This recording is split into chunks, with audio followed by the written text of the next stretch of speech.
Alright, at WinCo, middle of the night, breaking up the winter series of videos with a little Q&A video. Got some questions. First one from Benjamin Buckley. Here we go. Let's hope you never have food poisoning, etc. 17 years is a solid effort. What caused the last puke occurrence, drinking, or virus? This was when I said I had my 17-year streak. November 22nd, 2008 was the last time I threw up. A lot of people said those can be the only two options. They were neither. My guess was the gum, which is rare. Yes, gum. So I fell asleep in the afternoon. Like, I didn't mean to. I knew I was tired. I was chewing gum. I kind of laid down for a few minutes and I fell asleep for a few hours. And then when I woke up, the gum in my mouth was just like broken down and in like a lot of really small pieces.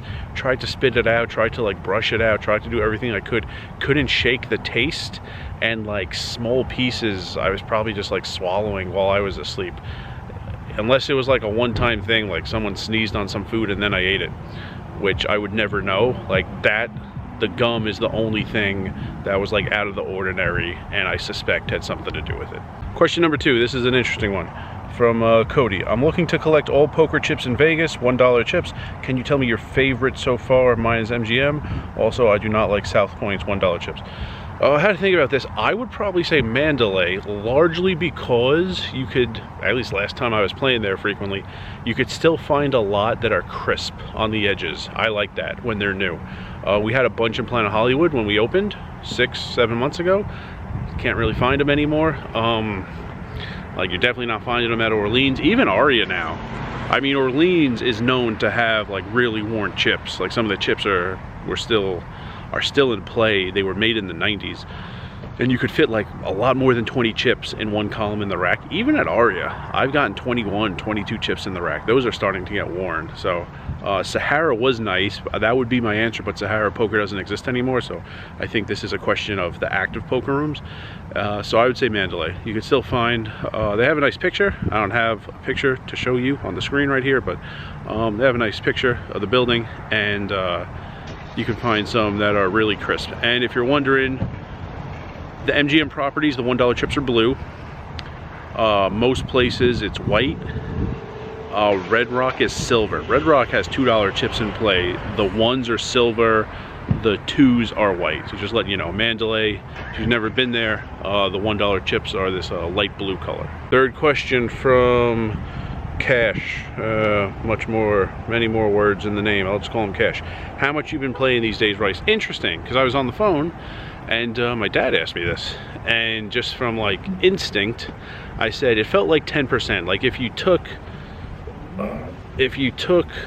the hours I play and you add the hours I deal, and that was the total, and then you divided the hours I've been playing, you know, that number divided by the total, I thought it was going to be like 10%. That's what I told my dad. But then this guy asked me this question and I looked it up. So since the series ended, because during the World Series I wasn't playing at all, since the series ended, full months. So that's all of August, all of September, all of October, all of November, 4 full months.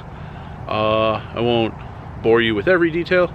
It's over 550 hours when you combine play and work.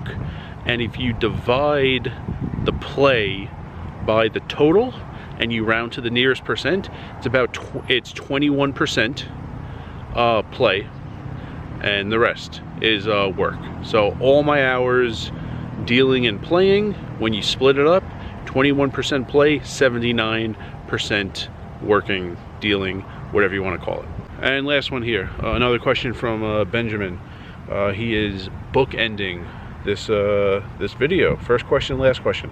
What's the most you have earned in one 24-hour period dealing, and is that amount above or below the most you won playing in a 24-hour period? Okay, so I had to look this up because I think this question came in just after the pay for the double shift in what, day 2 of this series of videos. So I had to look it up. I knew it was going to be one of 2 days. I looked it up, I checked. Let me look at my notes here. So, June 17th this year, I worked at Planet Hollywood. My shift was 10 hours and 15 minutes. You know, we round for clocking in, clocking out purposes. It was 10 hours, 15 minutes, and then about 90 minutes later, I was in Orleans clocking in, and I worked at Orleans 10 hours and 25 minutes. So I was working for 20 hours and 40 minutes in about a 22-hour stretch. And I made, there you go, it was what, it's kind of tough to read here, 455.44 at Orleans and 505.15 at Planet Hollywood. So you combine that and it's $960.59. There was actually one day that was just kind of your basic shift at Planet Hollywood right when we first opened, and that actually came close, but it's not the case. This double shift of over 20 hours is the winner. But there was one shift, and this one guy, I had the last table until it broke, or until the 9 a.m. dealers came in, and one guy who was playing almost all night. Tipping was just a hobby of his, and he didn't even need to win a hand, and when he won a hand, he would like tip big, and then like 3 seconds later tip big again, and then 10 seconds later tip big again, and then he would say, is this enough? Have I been tipping enough? And he would tip a lot more. So there actually was one shift that came close, but it wasn't the winner. So that $960.59 is the most I've ever made dealing in one 24-hour period, but not close to how much I made. I don't know if you'd call this a 24-hour period. I sat once to play poker in Milwaukee. I played about a 32-hour session, and the result was plus $2,619. So is that a 24-hour period? I don't know how to break that up into, you know, I just have that result. The first 24 hours of that 32-hour session, I don't know. The final 24 hours, I don't know. The middle 24 hours, I don't know. But that's my best session, even though it took more than 24 hours from start to finish. And I will say, we almost broke that first night.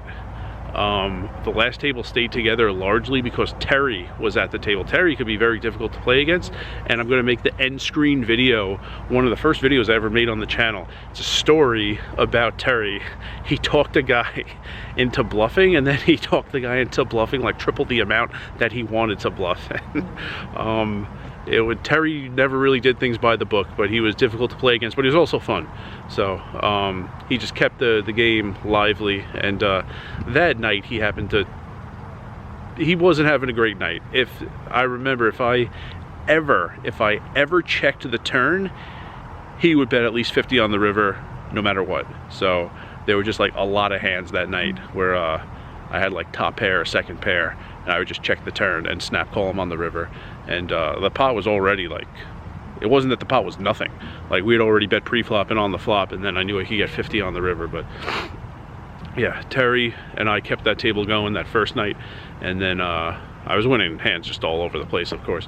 And then I think I sat around like 6 p.m. one night, and then 3 a.m.s later or so, I finally picked up, because I had a hotel room for 2 nights. Didn't use it at all the first night, and then my stuff was in there though, so I had to go back at some point. So I left, slept for a few hours, and then, funny part, I returned and then played like another 12-hour session and made like another $800 right after that. It was the heyday of Potawatomi poker in Milwaukee, Wisconsin. And remember, rice is a spoon food.